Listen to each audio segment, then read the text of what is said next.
Sit down before I talk, Zainab. I'm already sitting. Speak. Jamal got married in Perth last Married week. who? An Australian woman he's not sending for Amina anymore. The phone slipped from her hand and hit the table. Zainab stared at the rent money in front of her, money she had barely scraped together. She had sold the family house. She had sold her late husband's provision shop. She had sold the gold and the small plot of land her mother left her. All of it had gone into one man's visa and one flight ticket to Australia. 10 months. Jamal had been in Perth for 10 months, and this was how he repaid a woman who gave up everything so he could prepare a home for her daughter. From the corridor, Amina appeared, a bucket of water still in her hand. "Mama, who was that?" Zainab could not speak.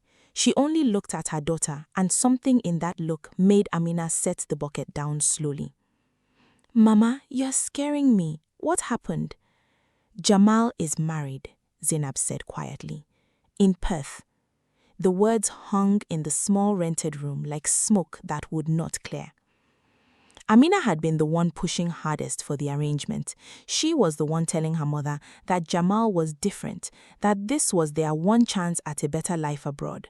Now that chance had a new wife's name attached to it, and neither of them had seen it coming. "Mama, what do we do now?" Zainab folded the notes slowly and placed them back in her purse. "I don't know yet, but we cannot stay here if we can't pay." This was the room they had rented earlier, back when things were simpler. It would stay their home for a long time to come still, through everything that was about to happen to them. Outside, a motorcycle horn blared. Somewhere, a child laughed, unaware that inside this small rented room, a woman's last hope had just ended with one phone call. By Friday, the landlord was already at the gate. Mr. Bello was a heavy man who walked slowly but talked fast, especially about money. "Madam Zainab, I have waited 2 months," he said, arms folded. "Rent is rent. I cannot eat patience." "Please, sir, give me 1 more week," Zainab said. "Something will come through." "You said that last week." He glanced past her at Amina, who was pretending to sweep a spot that was already clean. "Is it that visa man that will pay me? Where is he now, eh?"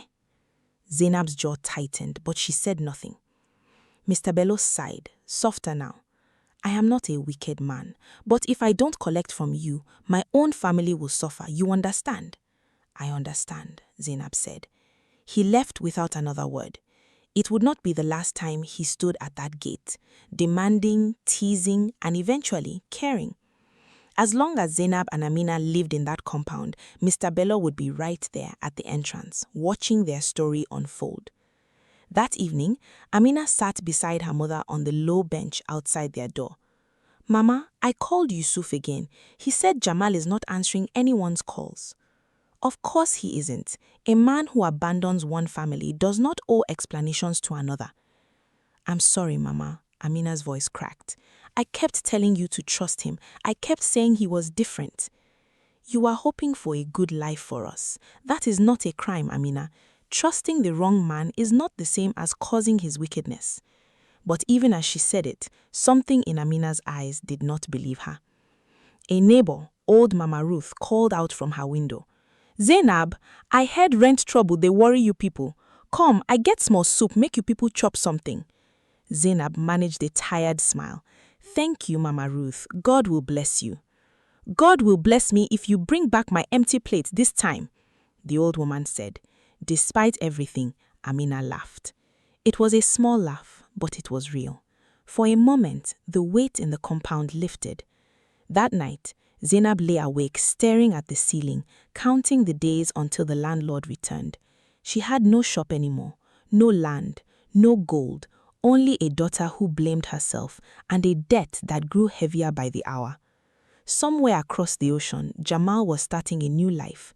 Here in Kano, in the same rented room they had always known, Zainab was fighting to keep the little that remained of her old one. Before we continue, if you are enjoying watching Zainab fight to rebuild everything she lost, take a second to like this video and tell us where you're watching from. And if you haven't already, subscribe to Rosa Tales for more unforgettable stories. Now, let's get back to it. Word of the marriage spread through the family faster than Zainab wanted. By Sunday afternoon, Amina's brother Ibrahim arrived with their aunt, Hajia Comfort. Both wore the expressions of people who had already decided whose fault everything was. "You sold the house," Ibrahim said, not even sitting down first. "Our father's house, for a man's visa." "I made a decision. It did not work. I know that now." "You know that now," Hajia Comfort repeated, shaking her head. "Now that the money is gone, now that we are the ones people will ask, is it true you are hopeless?" "Nobody said she's hopeless," Amina cut in, sharper than she intended. "She still has us." "Does she?" Ibrahim looked at his sister. "Because from where I stand, all I see is a woman who gambled everything on a stranger's promise." "He was not a stranger. He was my intended husband. She did what many mothers would have done." "Many foolish mothers, maybe." "Ibrahim," Hajia Comfort's voice cracked like a whip, surprising even Ibrahim himself. "That's enough." The room went quiet. Hajia Comfort turned to Zainab, her tone softening. "We are angry, yes, but anger will not pay your rent. What is your plan?" "I don't have one yet," Zainab admitted, "but I will find work, any work."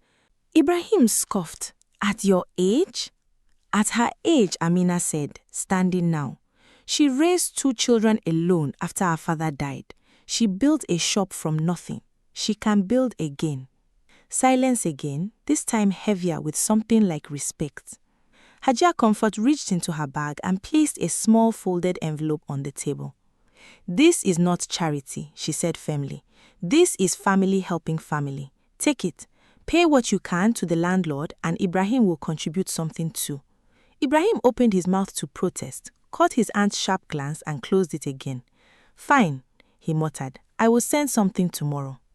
As they left, Hajia Comfort paused at the door. "Zainab, whatever happens, you are not alone in this. Just, next time, ask before you sell your husband's house, eh?"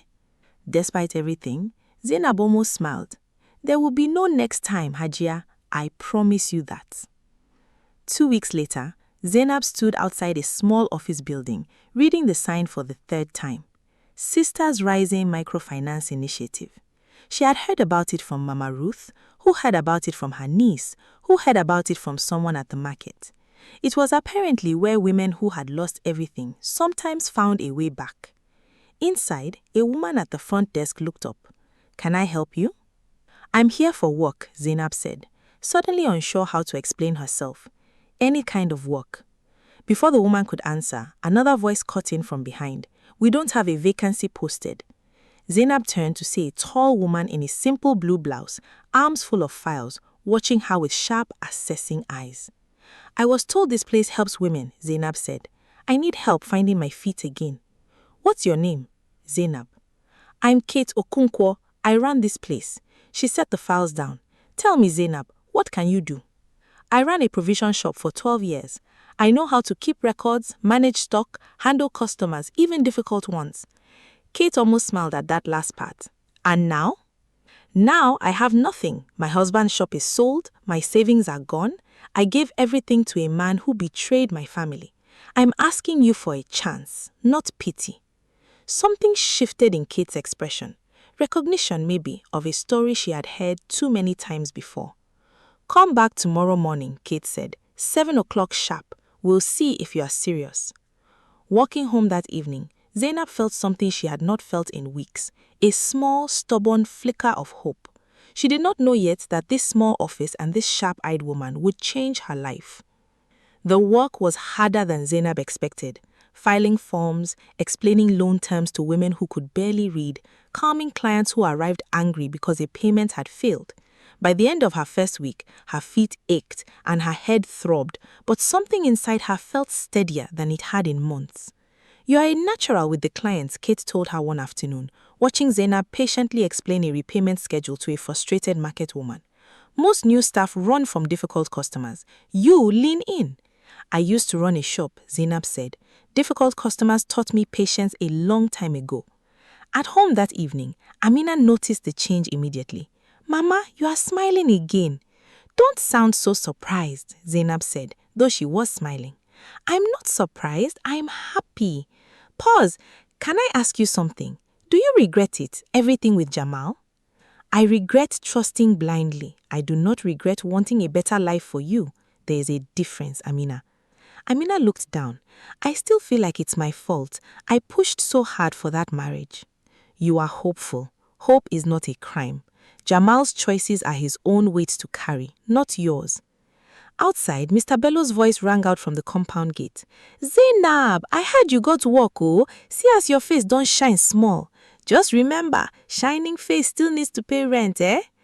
Amina burst out laughing, and even Zainab could not help but join her. 3 months into the job, Zainab met Blessing. She arrived at the office in tears, clutching a small child's hand and her husband's family threatening to seize the shop she had built with money saved over 10 years. They say because my husband traveled abroad, the shop belongs to his brothers now, Blessing said, voice shaking. I have receipts. I have proof I paid for everything. Nobody will listen. Zainab felt something tighten in her chest. Recognition not of the exact situation, but of the same helpless fear she once carried. Show me everything you have, Zainab said. Every receipt, every document. They walked through the evening, long after other staff had gone home, organizing Blessing's papers into a case Kate could take to the community leaders. This woman has done nothing wrong, Zainab told Kate the next morning. She needs someone to speak for her. Kate reviewed the documents, impressed. You put this together yourself? Blessing did the hard part. I just organized it. You are being modest. Come with me. You'll present this case yourself. Zainab's stomach dropped. Me? I've never spoken in front of community leaders. There's a first time for everything, Kate said simply. Besides, you understand her fear better than most lawyers would. The meeting was tense. Blessing's brothers-in-law argued loudly about tradition and family property. Zainab stood, hands trembling slightly, and spoke anyway. This woman saved every coin for 10 years. These receipts prove it. Taking her shop is not tradition. It is theft wearing tradition's clothes. The room went silent. An elder finally spoke. The young woman raises a fair point. Show us these receipts again. By the end of the meeting, Blessing kept her shop. For years, Zainab had been the woman things happened to. For the first time, she had been the woman who made something happen. That same week, Amina fought a quieter war of her own. She had stopped attending lectures months earlier, telling herself there was no point continuing school when their whole world had collapsed. But watching her mother rebuild piece by piece stirred something uncomfortable inside her. Mama, can I ask you something? Do you think I should go back to school? Do you want to? I don't know. Every time I think about it, I remember I'm the reason we're in this mess. Maybe I don't deserve to build something for myself. Zainab reached across the table and took her daughter's hand firmly. Guilt is not a foundation for anything good.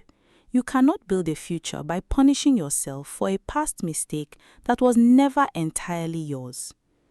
But if I hadn't pushed so hard, then maybe something else would have gone wrong instead, Zainab interrupted. We don't know that, and torturing yourself with what-ifs will not build your future. The next morning, Amina walked back to her old campus, nervous, uncertain if she still belonged there. Her friend Ndidi spotted her immediately. Amina, everyone thought you dropped out completely. I'm thinking of coming back. Thinking? Girl, just come back already. That evening, Amina told her mother the decision. I'm going back, Mama. Law.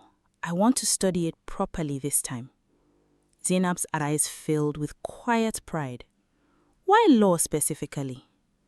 Amina thought about Jamal, about Blessing's shop almost stolen by greedy relatives, about every woman like her mother who trusted the wrong promise.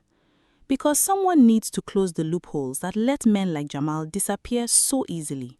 I want to be that someone. 2 years passed, each one steadier than the last. Zainab now managed an entire unit at Sisters Rising.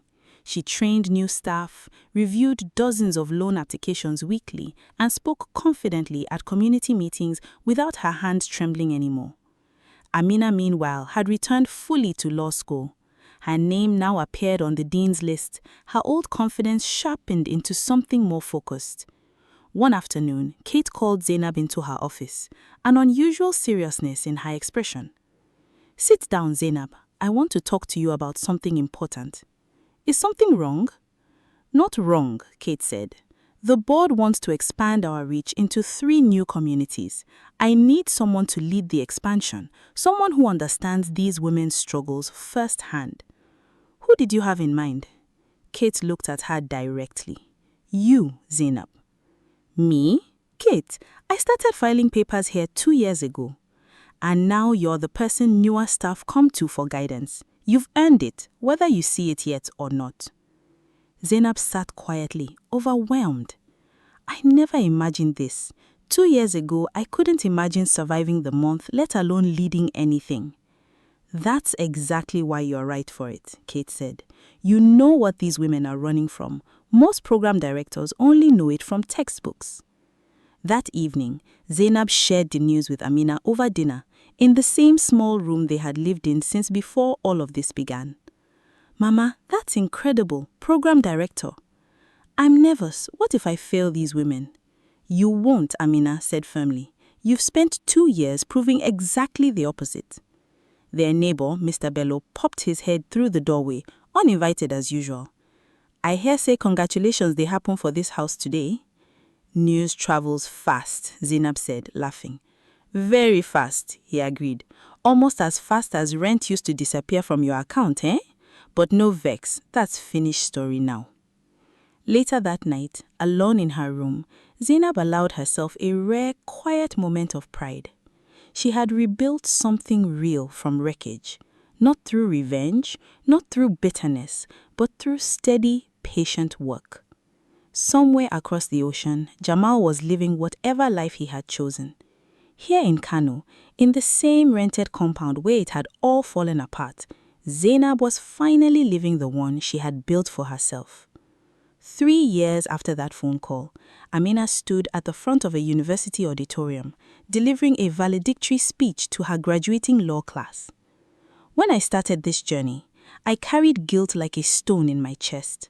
I believed I had broken my mother by encouraging her trust in the wrong man." The hall was silent, listening.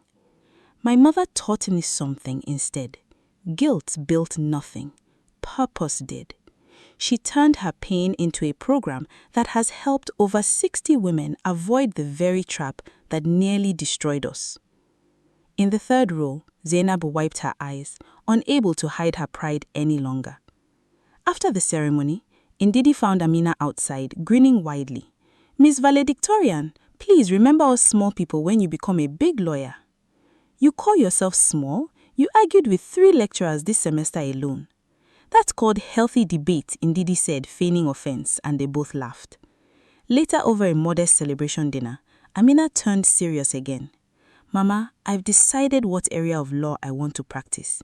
Immigration fraud, cross-border marriage scams. I want to help close the loopholes men like Jamal used to disappear." Zainab studied Amina carefully. "This is not revenge dressed as career, is it, Amina?" "No, Mama, this is turning our story into something useful, like you did." Kate, who had joined them for the celebration, raised her cup. "To turning pain into purpose, both of you have earned this moment." Mr. Bello, uninvited as usual, leaned through the compound gate with a grin. "I hear say another celebration dey happen for this house again, no? Una don turn celebration house." "Come and join us then instead of just supplying commentary," Zainab said, laughing. "I no go reject food," he said, settling onto an empty stool immediately, and even Amina couldn't hold back her laughter this time. Later that night, alone in her room, Amina reflected on how far she and her mother had come. 3 years earlier, she carried silent guilt over a marriage that ended before it began. Now she carried a law degree, a clear purpose, and a mother's strength had quietly rebuilt everything they lost. Somewhere across the ocean, Jamal remained a distant memory, a lesson rather than a wound. 2 more years passed, steady and full of quiet victories. Zainab now sat in the director's office at Sisters Rising, her name printed clearly on the door. Kate had stepped back into an advisory role, trusting the organization's daily running fully into Zainab's hands. 5 years, Kate said one afternoon, visiting the office she once ran alone. 5 years since she walked in here asking for any kind of work. I still remember how frightened I was that day. Kate said, "You didn't look frightened. You looked determined." I was terrified. I simply had nowhere else to direct that fear. Their conversation was interrupted by a knock. A young staff member peeked in nervously. "Ma, there's a woman outside. Her husband's family is trying to seize her business, similar to Blessing's case years ago." Zainab stood immediately, old instincts sharpening. "Bring her in and pull the file from Blessing's case. We'll use the same approach." By evening, another woman's business was saved, another family's small empire protected.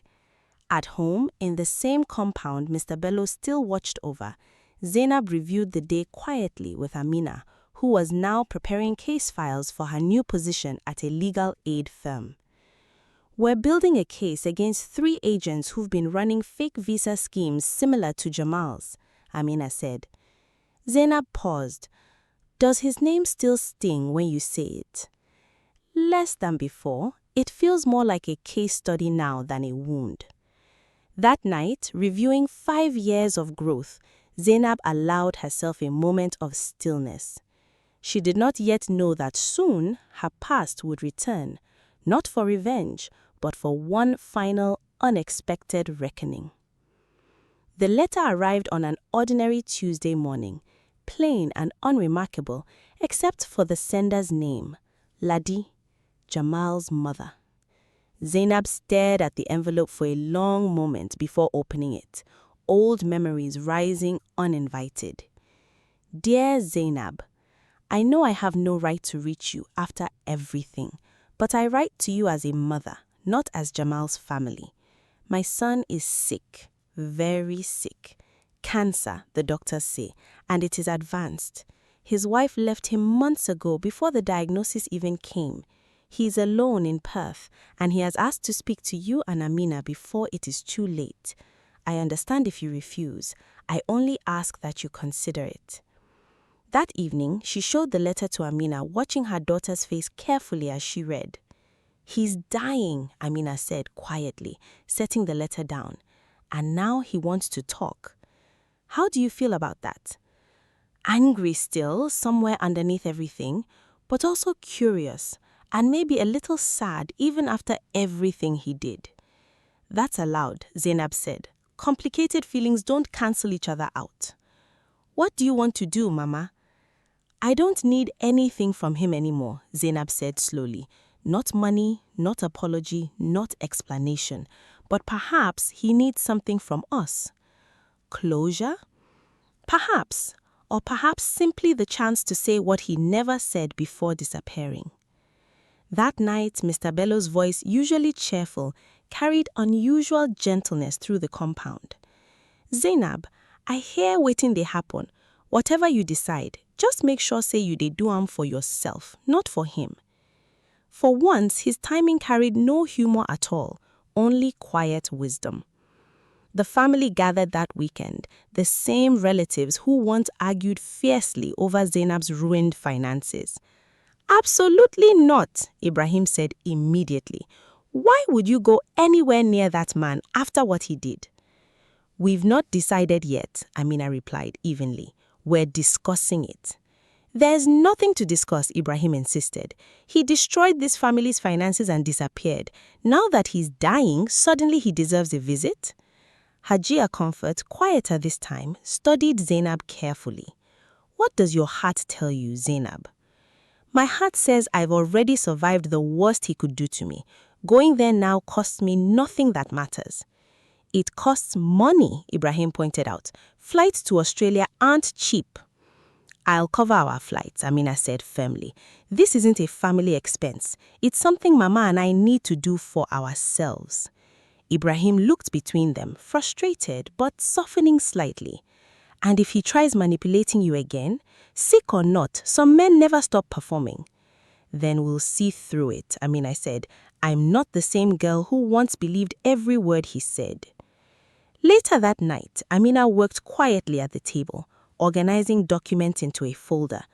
"What's that?" Zainab asked. "Recorder, notebook.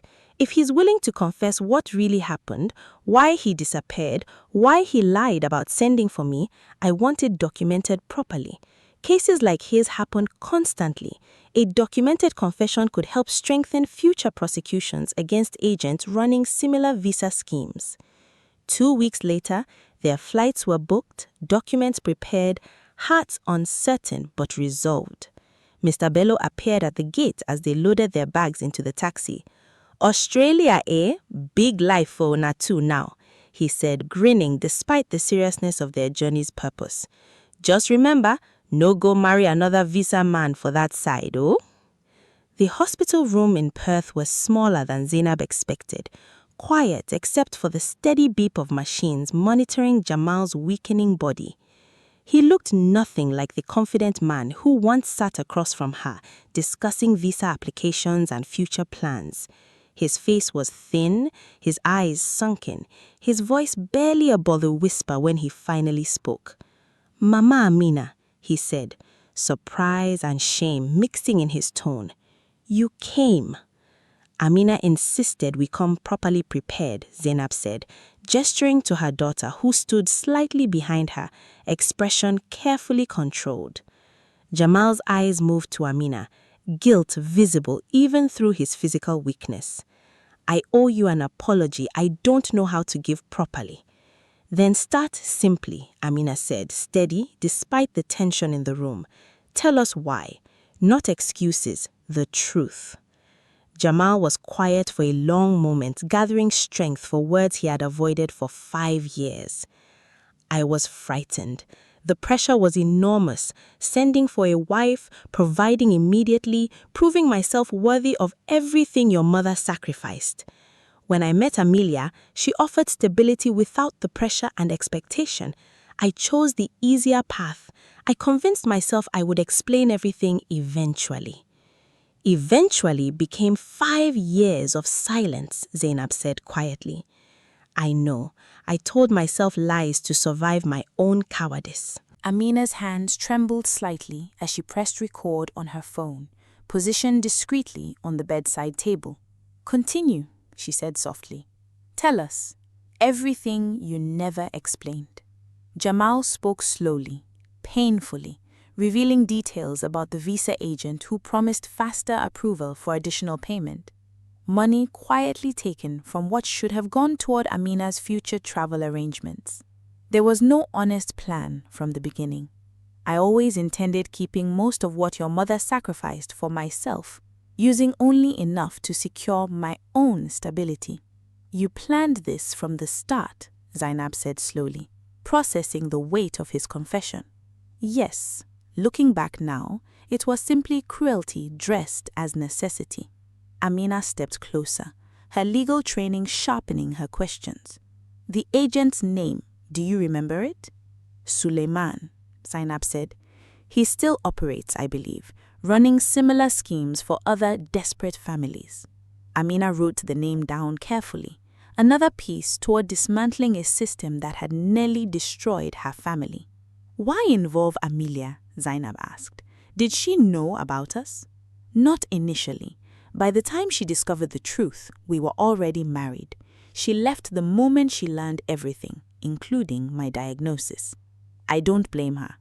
Zainab studied the dying van before her, searching for anger that, surprisingly, no longer burned as fiercely as she expected. "I spent years imagining this conversation," Zainab said quietly. "I imagined rage, screaming, demanding answers you refused to give. Now that I'm here, I feel something else entirely." "What do you feel?" "Relief," Zainab admitted. "Not because you are dying, because I finally understand. And understanding releases something rage alone never could." Amina stopped recording, setting her phone aside gently. "I came here angry, prepared for excuses. I didn't expect honesty. Thank you for that, at least." Jamal's eyes filled with tears. "I don't deserve your presence here, let alone your forgiveness." "Forgiveness isn't about deserving," Zainab said, surprising even herself with the steadiness of her voice. It's about releasing weight I've carried long enough. I forgive you, Jamal, not for your sake, for mine. Amina nodded slowly. I forgive you too. And I promise you this confession will help protect other families from men like Suleiman. As they prepared to leave, Ladi entered quietly, gratitude and grief mixing in her expression. Thank you for coming. Whatever time he has left, you've given him peace. Zainab squeezed the older woman's hand gently. We came for our own peace as much as his. 2 weeks after returning from Perth, news arrived that Jamal had passed away peacefully, his mother by his side. Zainab received the message quietly, sitting with it for a long moment before showing Amina. How do you feel? Amina asked gently. Sad, in a way I didn't expect. Not for what we lost, for what he lost, choosing fear over honesty until the very end. I keep thinking about Suleiman's name. My firm is already building a case using details from the recording. Something good will grow from this then, even now. That evening, the family gathered for a quiet dinner in the same small compound. They had never left. Older tensions finally settled into something resembling peace. Ibrahim raised his cup slightly. I owe you an apology, Mama. I called your choices foolish once. Watching you rebuild everything, I understand now, foolish was never the right word. Apology accepted, Zainab said simply, genuine warmth in her voice. Hajia Comfort smiled softly. Family survives storms, eh? Sometimes stronger for having weathered them. Kate, visiting for the celebration, raised her own cup. To Sisters Rising's newest board member, Zainab's expansion program now covers 7 communities. Board member? Amina laughed. Mama, you didn't mention that. I'm still adjusting to the title myself, Zainab admitted, smiling. Mr. Bello, predictably uninvited, leaned through the compound gate one final time, the same gate he had stood at 5 years earlier, demanding rent from a woman who had nothing left to give. I hear say another celebration dey happen again. This house don't turn celebration factory since on a return from overseas. Come and eat then instead of just supervising from the gate, Zainab called out, laughing. Finally an invitation, he said, settling in immediately, and the whole table erupted in warm, easy laughter. Later that night, Zainab stood outside, looking up at a sky full of quiet stars. She thought about the woman she used to be, desperate, trusting, devastated by one phone call 5 years earlier, and the woman she had become instead, patient, purposeful, unafraid of rebuilding from nothing. Amina joined her outside, wrapping an arm around her mother's shoulder. We survived it, Mama. We did more than survive, Zainab said softly. We built something better from the wreckage. Trust, Zainab had learned, was never really the mistake. Blind trust, given without wisdom, was the true danger. And sometimes the very storm meant to destroy a family becomes the exact foundation upon which they finally learn to build something unbreakable. And that's where we leave it for today. Thank you genuinely for sticking with me all the way to the end. If this story pulled you in even a little, do me a favor and tap that like button. It really does help Rosa Tales grow. And I'd love to hear from you. Drop a comment below and tell me your thoughts or what part hit you the hardest. And if you're new here, subscribe to Rosa Tales. There are so many more stories waiting for you. Until next time, take care of yourselves and I'll see you in the next tale.